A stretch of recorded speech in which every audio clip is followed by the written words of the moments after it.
আমরা তো সবাই কম বেশি এটাই ধরে নিই, তাই না, যে আমাদের চেতনা, আমাদের অনুভূতি, আমাদের আমি বলে মনে হওয়ার এই বোধ সবকিছুই তৈরি হয় আমাদের মস্তিষ্কের ভেতরে। কিন্তু কি হবে যদি এই সহজ সরল ধারণাটার মধ্যেই একটা বিরাট প্রশ্ন লুকিয়ে থাকে?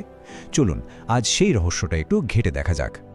প্রশ্নটা খুবই অদ্ভুত, কিন্তু একই সাথে খুব মৌলিক। যদি মস্তিষ্কই চেতনা তৈরি করে, তাহলে ব্রেন মারাত্মকভাবে ড্যামেজ হওয়ার পরেও চেতনা কেন পুরোপুরি হারিয়ে যায় না? দেখুন, এটা কিন্তু ধর্ম আর বিজ্ঞানের কোনো লড়াই নয়, বরং এটা বিজ্ঞানের নিজেরই একটা বড় চ্যালেঞ্জের গল্প। এমন এক রহস্য যা আমাদের অস্তিত্বের ধারণাটাকেই নাড়িয়ে দেয়। তো বিজ্ঞানের জগতে সবচেয়ে প্রচলিত ধারণাটা হলো মস্তিষ্কই হলো চেতনার কারখানা। কিন্তু এই ধারণার সাথে একটা গোড়াতেই সমস্যা আছে। সমস্যাটা হলো একটা যান্ত্রিক জিনিস মানে ব্রেন কিভাবে আমাদের ব্যক্তিগত অভিজ্ঞতা, আমাদের অনুভূতি তৈরি করতে পারে। এই দুটোর মধ্যেকার ফারাকটা বিশাল। একবার ভাবুন তো, একদিকে আছে আমাদের মস্তিষ্ক, একটা ভীষণ জটিল বায়োলজিক্যাল মেশিন যা নিজে থেকে কোনো ব্যথা অনুভব করে না, আর অন্যদিকে আছে চেতনা, এক অদ্ভুত একান্ত ব্যক্তিগত জগৎ। এই চেতনাই কিন্তু ভালোবাসার কষ্টটা অনুভব করে। একটা মেশিন কখনো বলে না আমি আছি, কিন্তু আমাদের চেতনাই নিজেকে আমি বলে চেনে। তাহলে এই দুটোর মধ্যে সম্পর্কটা ঠিক কি? এই যে আমাদের অভিজ্ঞতা আর ভৌত জগতের মধ্যেকার ফারাকটা, এটার জন্য নিউরোসায়েন্সের জগতে একটা বিশেষ নামও আছে। বিজ্ঞান যখন তার মাপজোখের সীমানায় পৌঁছে যায়, ঠিক তখনই এই প্রশ্নটা সবচেয়ে বড় হয়ে দেখা দেয়।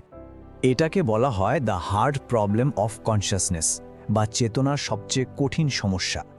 এর মূল বিষয়টা হলো, বিজ্ঞানীরা এটা ব্যাখ্যা করতে পারেন না যে কেন বা কিভাবে আমাদের এই ব্যক্তিগত অনুভূতিগুলো তৈরি হয়। মানে ব্রেনের কোটি কোটি নিউরন ফায়ার করলে একটা অনুভূতি কেন তৈরি হয়, এই কেনর উত্তরটাই আসলে বিজ্ঞানের কাছে নেই।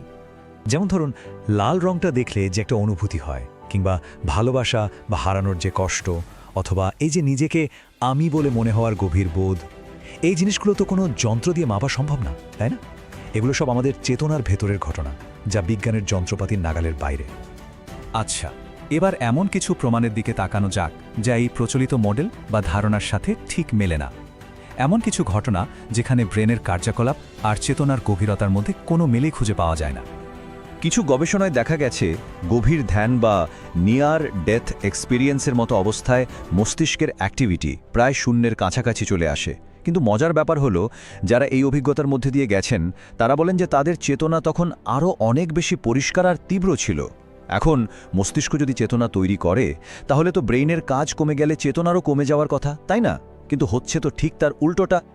এই যে একটা অসামঞ্জস্য, এটাই আমাদের একটা নতুন সম্ভাবনার দিকে ঠেলে দিচ্ছে। মস্তিষ্কের ভূমিকা নিয়ে নতুন করে ভাবার জন্য একটা দারুণ উপমা বা অ্যানালজি ব্যবহার করা যেতে পারে।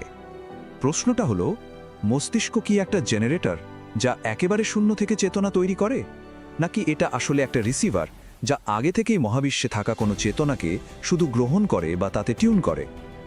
দুটো মডেলকে যদি পাশাপাশি রাখি, তাহলে কি দাঁড়ায়? জেনারেটর মডেল বলছে চেতনা আমাদের মাথার খুলির ভেতরেই তৈরি হয় আর সেখানেই শেষ, মানে জেনারেটর ভাঙলে খেলা শেষ। কিন্তু রিসিভার মডেলটা কি বলছে? বলছে চেতনা আসলে সব জায়গায় আছে, একটা সিগন্যালের মতো। আমাদের মস্তিষ্ক শুধু সেই সিগন্যালটা ধরে। তো রিসিভার বা আমাদের ব্রেন যদি ড্যামেজ হয়, সিগন্যালটা হয়তো ঠিকমতো ধরা যাবে না, কিন্তু সিগন্যালটা কিন্তু বন্ধ হবে না। এই স্লাইডের কথাটা দেখুন, কি অসাধারণ। রেডিও গান তৈরি করে না, রেডিও শুধু গানটা ধরে। এই একটা বাক্যেই রিসিভার মডেলের পুরো ধারণাটা পরিষ্কার হয়ে যায়। কি হবে যদি আমাদের মস্তিষ্কটাও ঠিক এই রকমই একটা বায়োলজিক্যাল রেডিও হয়? বেশ, আমরা যদি এই রিসিভার মডেলটাকে সত্যি বলে ধরে নিই, তাহলে এর প্রভাব কিন্তু সাংঘাতিক। এর মানে দাঁড়ায় চেতনা আসলে এক অদৃশ্য শক্তি।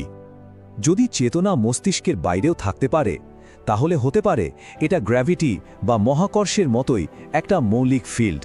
ভাবুন তো, গ্র্যাভিটিকে তো চোখে দেখা যায় না, কিন্তু তার প্রভাব আমরা প্রতি মুহূর্তে টের পাই। চেতনাও হয়তো ঠিক তেমনই এক অদৃশ্য শক্তি, যার প্রভাব অস্বীকার করার কোনো উপায় নেই। এই বিশাল মহাজাগতিক প্রশ্নটা শেষমেশ কিন্তু একটা খুব ব্যক্তিগত প্রশ্নে এসে দাঁড়ায়। এই নতুন ধারণাটা আমাদের নিজেদের পরিচয় নিয়েই নতুন করে ভাবতে বাধ্য করে। তাহলে পুরো বিষয়টা কি দাঁড়ালো? হয়তো ভবিষ্যতে বিজ্ঞান এই সিদ্ধান্তে এসে পৌঁছবে যে মস্তিষ্ক আসলে চেতনা তৈরি করে না, বরং চেতনা মস্তিষ্কের মাধ্যমে কাজ করে। আমাদের এতদিনের পুরো ধারণাটাই হয়তো একদম উল্টো ছিল। আর সবশেষে যে প্রশ্নটা আমাদের জন্য থেকে যায় তা হলো, তাহলে আমি আসলে কে? আমি কি কেবল এই শরীরটা, নাকি এই শরীরের বাইরেও আমার অন্য কোনো অস্তিত্ব আছে? এই উত্তরটা হয়তো আমাদের প্রত্যেককে নিজের ভেতরেই খুঁজতে হবে।